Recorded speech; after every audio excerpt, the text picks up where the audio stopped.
সবাইকে স্বাগত। এখন আমরা চলে এসেছি সোমেশ্বর ও সমাদম্মা মন্দিরে।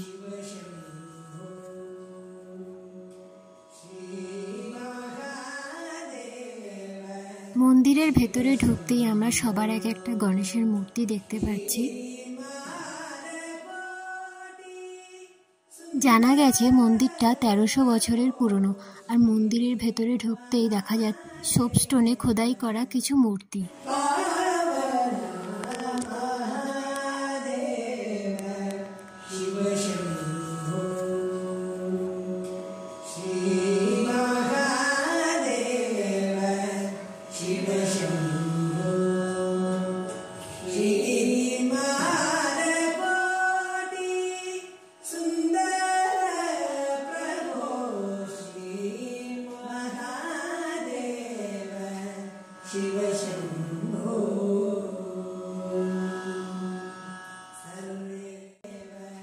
আমরা এখন যে মন্দিরটায় ঢুকছি এটা হচ্ছে সোমেশ্বর মন্দির। সমাদম্বা উনি হলেন সোমেশ্বর প্রভুর সহধর্মিণী, আর ওনার মন্দিরটা মূল মন্দির থেকে ঠিক পেছন দিকে অবস্থান করা হয়েছে।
এই যে সোজাসুজি ছোট যে মন্দিরটা দেখা যাচ্ছে এটা হচ্ছে নাটেশ্বর মন্দির।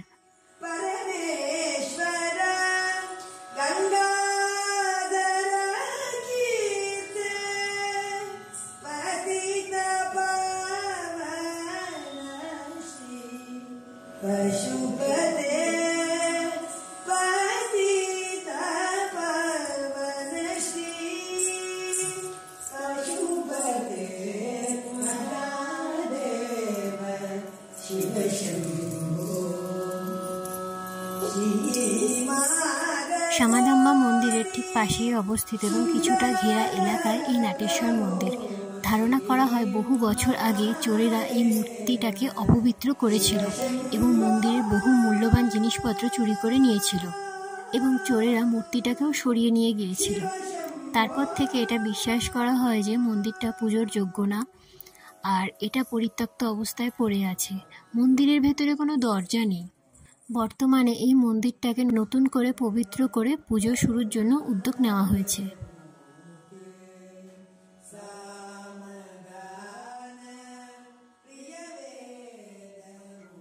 আজকের ভ্রমণ এ পর্যন্তই। দেখা হবে ভ্রমণের নতুন একটা পর্বে।